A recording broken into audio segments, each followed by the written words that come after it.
Okay, so junior high duels. How are you guys doing so far? We are 2-1 on the day. 2-1. I watched the heavyweight match that came down to last match. That's what duels are all about. And you guys lost to Mount Vernon, right? Yep. Yeah, we lost to Mount Vernon first round on the last heavyweight match. So, yep. Do you love when the kids are getting behind each other like the way they were? Yeah, dual meets I think are the best part about wrestling. I love dual concepts. That's why I do the junior duels, cadet duels, summer teams. I think kids make vast improvements because they just worry about their teammates and they start wrestling better. I'm a big proponent of duels. Okay, I see the hat. Where are you at? No, you can't go. No. Are you going to go camp out in State College next week? Well, next week Zach will be at District, so I'll be there, at least biding my time watching some wrestling, but unfortunately Big Ten's not letting any fans in, not letting any parents in. Do they let doctors in? I wish I could believe me, I called Mattin and asked, and no, I'm kidding. But no, I wish. I mean, you can never have enough medical health professionals. I'm all with you, Zeb. Okay, so when you look at this today, Adam, how is Adam doing on the day? He's 3-0. So Adam's having a good day. Yeah. And Zach, he's got a tough second round match next week, potentially against the Miller kid from Oak Harbor. Yes, I've heard he's good. But he lost a match earlier this year at the state duels. Yes. How do you guys? Well, first off, I know you're a type of guy that's a one match at a time type guy. You don't look ahead to that match. Right. How do you flip a result like what happened to him at the state duels? I think that losses can be a blessing in disguise, right? They can drive you to new heights. You can get refocused on things. He had won 101 matches in a row before that loss, and so he hadn't experienced defeat in a long time. So he's excited about the opportunity. The monkey's off the back about going undefeated, and believe me, he's been working like a dog, ready to go. So I'm excited to watch him compete, and I know he's very motivated, and I expect him to wrestle well. And he has the guy that he beat in the state finals that is in his weight class at the district, right? Yep. How crazy is that? Yeah, it's a tough weight class. I think 4 of the top 8 kids in the state are in his district. So he's got to be ready to wrestle every match, and I think he will. All right, so what do we talk to the Mattin boys about? And we got Adam here. He's buzzsawing everybody. Yeah. Now you got one guy in college, 2 guys in college, one of the starters. Yep.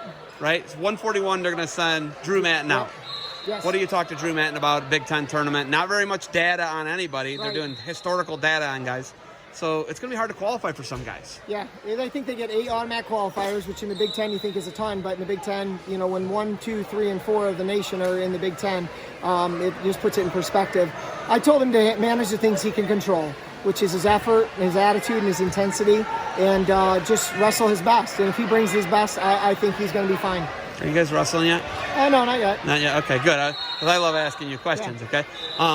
When you look at that and your effort, attitude, hustle, all the things that you can control, all this COVID stuff, they got shut down for 2 weeks, the University of Michigan, right? And you look at that, and I don't think it was just a wrestling thing. It was like all the sports. Yeah.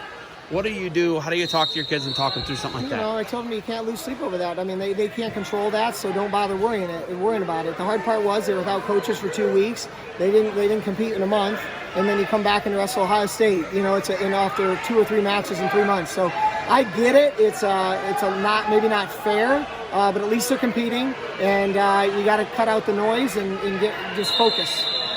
What's it like having 2 Olympians on the team, the program that your kids are in right now? Yeah, it's a special, they got a lot of good things going up in Michigan. They got 2 Olympians, they got tons of guys that are just have high goals, and that's the best thing about putting my kid in that situation, my children, in that environment. Success breeds success, on and off the mat, and that's what I'm looking for. All right. We do got more wrestling here. Yeah. What do you think of the OAC and what they do with all their events? I love the OAC. I was just telling you today, this will be my very last state tournament this year. It'll be 17 straight years. 2005 was my first, and this will be my last because Adam's an 8th grader. So, and I just thanked him for what they provide. Amazing opportunities for our kids, and very few states have something like this, and it's impressive. And I've seen it firsthand. All right. Any crazy things happening in the ER or in the hospitals lately, or that's just every day, isn't it? No, not really. I mean, we're just, do what we do in the ER and see whatever comes in, and who's ever having a bad day, we just try to make it a little bit better. I mean, we had a situation here today. Yeah. Did you have to spring into action today? I went and talked to him. I knew the family, and I went and talked and asked if I could help, and we talked a little bit about that, so, yeah. How about when you saved the guy's life with the AED? Yeah, the AED did the work. The electricity did the work. But I'll tell you, that was a special moment in my life, right? When you see a guy that's with a family, his grandkid, he dies, and you're able to get him back, like that's special. And I had a chance to meet him about a month later, and he appreciated everything and just happy to be alive. Guy was one of them. It was you, Guy. Guy's the one that came and grabbed me. That's I was crazy. in the opposite gym. He's like, Mike, you need to come now. And I could see on his face it was serious. All right, we got wrestling going on. Who you guys got now? Lucian. Real? You guys could have just done that back home. 8 miles away. We could have did it in my barn. So, yeah. All right, good luck to you guys. Thank you for the time, all right? All right, thanks, Ed.